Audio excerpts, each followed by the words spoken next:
Hey Mel, do you by any chance know what the second most popular sport in the U.S. is? No. Is it soccer? Not quite, not quite. It's actually basketball. Really? Yeah. I didn't know that. I can't believe I didn't, saying that I play the sport. Yeah, well, I get a whopping 1.6 million views per game. Wow. Yeah, and the Knicks right now. They're playing really good. Whoa! Hey there. I didn't see you there. Did you know they were there? No, I didn't. Anyways, hello, and welcome back to the February episode of Sports Talk. I'm your host, Tyler Steinberg. And I'm Melanie Arcos, excited to be in this chair to correct all the incorrect things that he tells you. For you guys, I know, it's been a while since we last talked, but I think this episode will make up for the short break that we had. That's right, Tyler. We have a lot of things in store for you guys, so sit back, relax, and enjoy the first sports talk of the new year. Perfectly said, Mel. So look, I know what you're all thinking. Tyler, what could this month's sport possibly be? Oh, what are you waiting for? You're supposed to ask me the question. Yes, Tyler, please tell us. We're all dying to know. All right, fine. Well, if you guessed basketball, you're correct. You do know I would school you on the court. Yeah, totally. Well, with that being said, why don't we start off by talking about the boys' team. The boys have an overall record of 3-8 with playoffs right around the corner. The boys started the season strong with a 4-game winning streak, but have lost 6 since then, and they struggled to find a consistent rhythm down to the stretch. Tyler, as playoffs creep closer and closer, what are some things that the boys need to improve? Yeah, well, right now you look at the boys, 3-8 records, of course, not amazing, but they're lucky enough where the conference that they're in, they still get an opportunity at playoff. You also look at it, they're really inconsistent with their games. That 3-8 record doesn't really represent what they are. There's games where they'll score in the 60s, and there's games where they'll score in the 30s. And then as well defensively, I mean, we see them hold teams to 40, 50 points at times, and then there's also games that they had like against Great Neck South, Jericho, East Meadow, and Valley Stream Central where we saw that 70 to 80 point threshold hit. So right now they kind of have to find a rhythm. Yeah, I think it's really important to especially work as a team, just to get all those people together and work together on the court to get the result that you want. Yeah, for sure. I mean, you look at this team, they have some solid future pieces, but as of right now with these seniors, guys like Kieran Kehoe, Ryan Harrington, they're very talented. They're just kind of like missing that spark. And yes, I don't know what that spark is right now. That's for, the coaching staff to decide. And Cable, I know Coach Cable, he's going to do whatever he can in order to make sure that this team is, firing on all cylinders come playoff time. But it's definitely something that we're going to have to keep an eye on down the stretch. I agree completely. That coaching staff and that family aspect between teams I think is so important and can bring that spark that I think the boys really need. Yeah, and you also look at it with the future of this team. There are some younger players on this team. They have a decent amount of juniors on this team, guys like Kyle McQuillan, and they have, the great thing about this team is that they have multiple guys at multiple different positions. It's not a team that has 8 different guards and they're lacking, height. That's something that this team really has. They're athletic, they're fast. What do you think are some things that Coach Cable, yes, they have to worry about playoffs this season and trying to, fit in that last seed. But next year and looking forward beyond that, what do you think are some things that this team has that are going to be positive? I think that with all the young talent, I think they could just really grow together and have that family aspect. Maybe not this year, but moving forward, I think that's really going to be a great aspect that they do gain, even though if it's not this year. And I think height will come. Height will down the road. But for now, I think building that family aspect from this low, especially, I believe they have freshmen and some sophomores on the team. So having that along with juniors next year is going to be even better with them.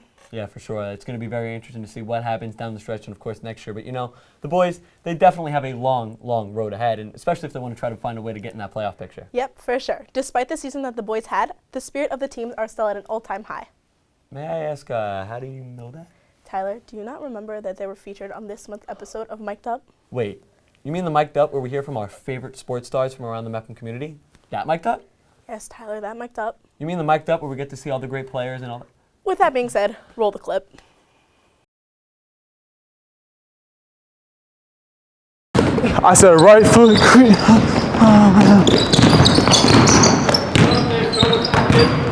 Two. Backward.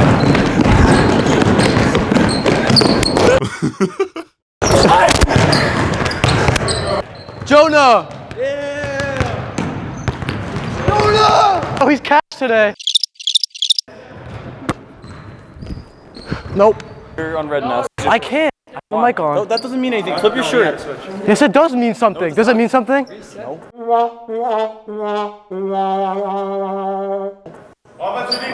He's the BNB captain. He's the leader. Help? I've been mewing for like 10 minutes. 20 game. Oh, we had that. That one? Jesus. Oh, hell no. What a scrub. Hey, Kim, I'm on mic. He's on mic. Oh.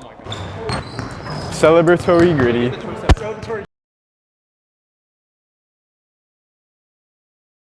Man, Mic'd Up is such a great segment.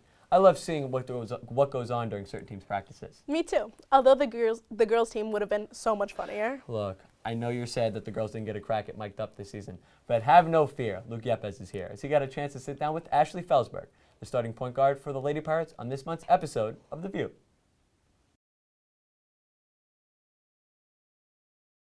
Thanks, Tyler. I'm here with Ashley Felsberg to give us some insight on this year's girls basketball season. So, Ashley, run me through the season, some ups, some downs. Like, what's the overall experience during out this season? This season was definitely full of ups and downs. I think we started off pretty shaky because during the game, like, we'd have like one period every game that we would just slack off, and it would kind of like kill us some games. But as the season has been continuing, we're working better at like keeping it consistent instead of just going down and then up, keeping it kind of a straight line. So that's been pretty much what we've been working on the whole season. Is there any type of attributes that you guys have to work on, whether that's passing, shooting, stuff like that? Is there anything that you really need to focus on more as you approach the playoffs? I'd say a big part that we have to work on is shooting. It's not our strongest part of the game. I think we're better on the drive, but that and then also just playing. Like a lot of times we're looking to run a play every single time, but I think we work a lot better when we're just trying to like play without a specific position we have to go to. So those would be the two things I'd say. Got it. So obviously you guys have made the playoffs already. Right now, these next regular season games, you guys are fighting for a home playoff game, right?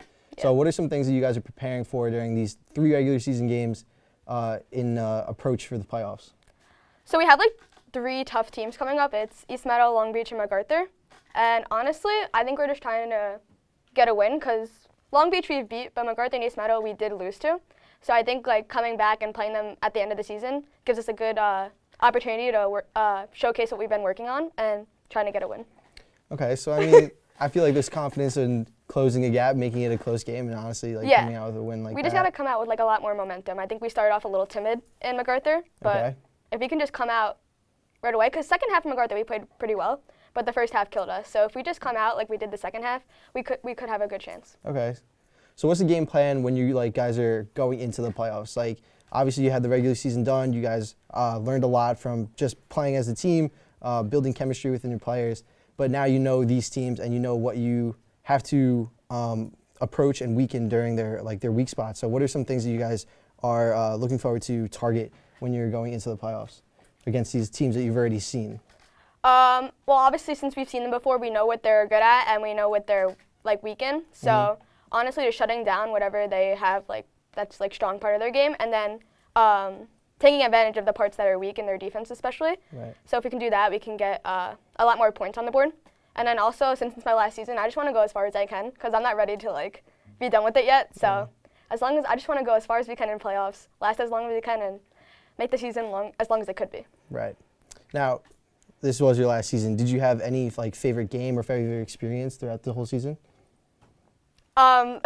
Senior game was probably my favorite because, I don't know, it's just like, I couldn't believe that I was a senior. Like, me and my friend were talking about it the other day. We were like, why is this us now, you know?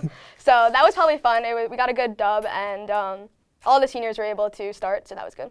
Yeah, and you've been playing basketball for a very long time now, right? Is that true? How long have you been playing? Since like kindergarten. So that's insane. Yeah, it's kind of crazy. That's my last year, you know? Yeah, that's insane. But you've also are not just a basketball player. You play different sports too, right? What are those sports that you play? Soccer and lacrosse. Right. Now, is basketball your favorite sport or no? It's up there. Soccer is also up there, but yeah, those two they're my favorites. Very interesting. So for the basketball team, like, what are some of the things that you cherish from this season after, obviously the regular season's coming to an end, and you guys do still have the playoffs coming up. But what are some things that you can take away, some things that you, like I said, cherish from this season, or some things that you even learned when you coming off your last season? Well, honestly, like, I'm playing basketball like some of my best friends, so that's just like the part where I love the most. It's whether it's like pasta parties, bus rides, but that's what I'm probably gonna miss the most. Is just like the team, because it's such a long season, so you get really close with the girls on the team. So that's probably like my favorite part of like even any sport at Mepham, but especially basketball, since it's such a long season, you get really close with the girls. Yeah, the winter season is very long. Yeah. Did you have a favorite year of being on the basketball team? Honestly, they were all so different. Sophomore year I was like very quiet sophomore year because I was. Right, the younger one Yeah. and whatnot. But I had fun with like the older girls, and that was just a fun season. Junior year, great group of girls, and then senior year, it's the last ride, so kind of just enjoying it. Yeah, it is kind of sad, but it's a sappy ending. Yeah. Well, that's all the time that we got here today. So right back to you guys, Tyler and Mel, in the studio. Thanks, Luke, and that is my point guard. Definitely. Ashley has been a huge part of the success they all have had this season. 100%. The girls have been playing strong basketball as of late due to some wins against some tough teams. That's right. One game we want to highlight, the Mepham vs. Long Beach game. The Pirates were coming off a loss versus Herrick, and they needed a spark. The game started when the Pirates hit it. Wait, why should I tell you all this when I have the perfect video to help summarize the game? Take a look.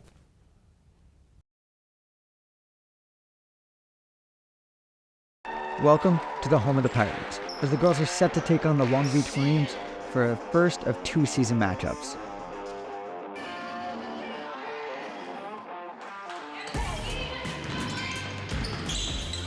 The first possession goes in the direction of the Marines, as they keep their momentum, finding senior number 4 Jordan Soriano on the perimeter for the first points of the game.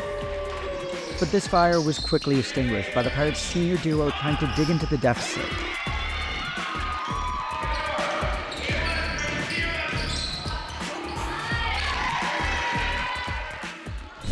The back and forth matchup continues as Regan McCarthy will add on to their lead as Long Beach holds a 2-point advantage going into the second quarter.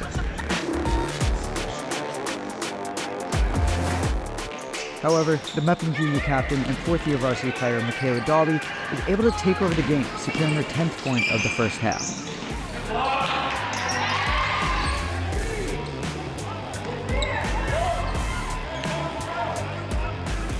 On the other side of the court, the 3-year varsity junior Frankie DeChico kept Long Beach in the game, contributing on both sides of the ball.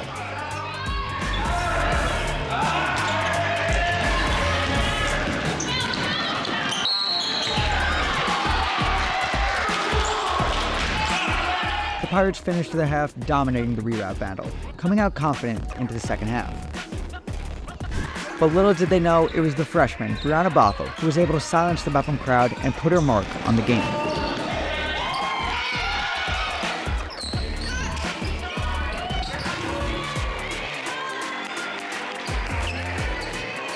Unfortunately for the Marines, it was too little, too late, as the senior point guard Ashley Felsberg shifted the tides back in the favor of the Pirates. This momentum would in fact carry over into the fourth, where the junior pair would have a set of highlight plays, ending the game in dramatic fashion, securing the Pirates' dominant victory and keeping their playoff hopes very much in reach. What a game, as the Pirates were able to come out firing right out of the gates and never look back, advancing their record to 8-7 after a commanding win. For B&B, I'm Jake Manna. When I said I had the perfect video to show you, I did mean it. That game was vital to the late playoff push that the Lady Pirates needed to clinch a playoff berth. An 8-4 conference record, not too shabby if you ask me. That and a guaranteed ticket to the dance has made this season already a big success, but we both know that Coach Mulvey has higher aspirations for these girls. We know that everything gets harder come playoff time, and we need to bring our A game to go far. That's right. This program is no stranger to success, but with the new group, new system, and the competition being better than ever, Mel, what is it going to take for the Lady Pirates to go far in the playoffs this year? I think it's really important for us to play as a team. That's something that Coach Mulvey has really highlighted us for and at halftime and even after games. We need to play team defense and team offense and really just learn how to work together on the court to really just excel in those games.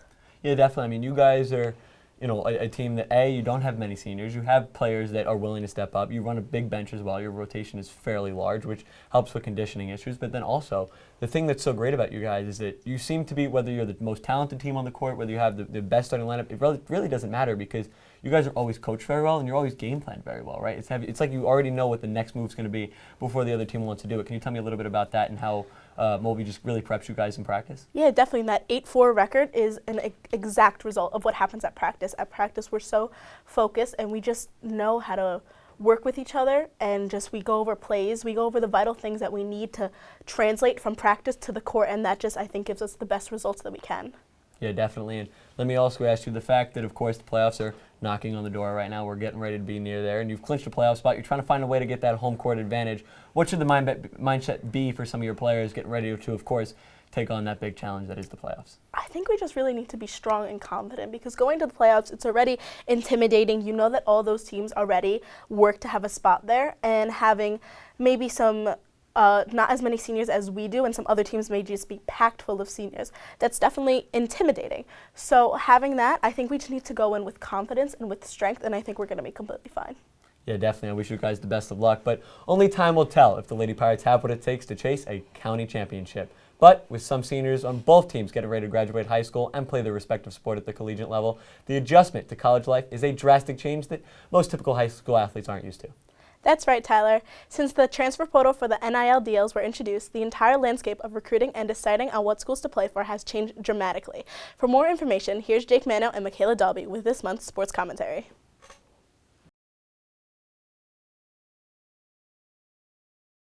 Hey, go on.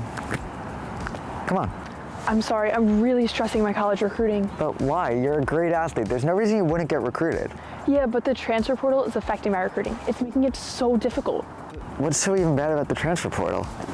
Well, the transfer portal has quickly become a key pillar for college sports, a resource for athletes, a program building tool for coaches, and a never-ending source of intrigue for fans. This may seem like a great thing, right? But it has its faults.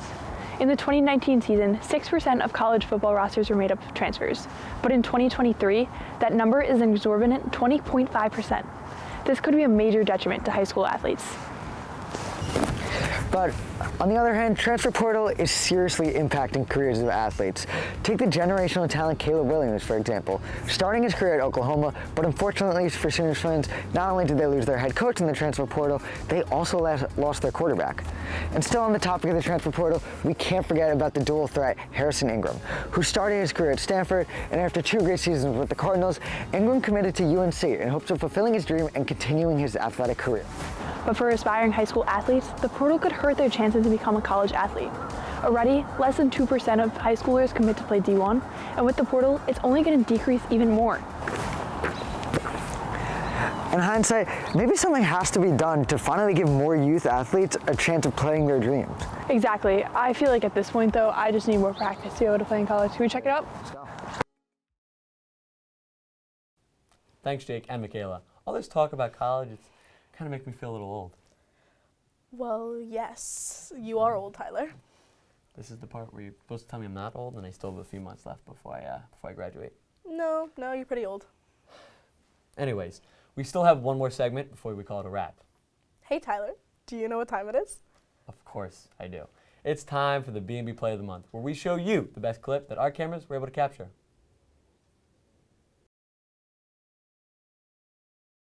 Close to the double teaming. Great defense by Dobby, getting the rebound going the other way. Dobby in transition. Finds an open fire in the corner. First three. Yeah.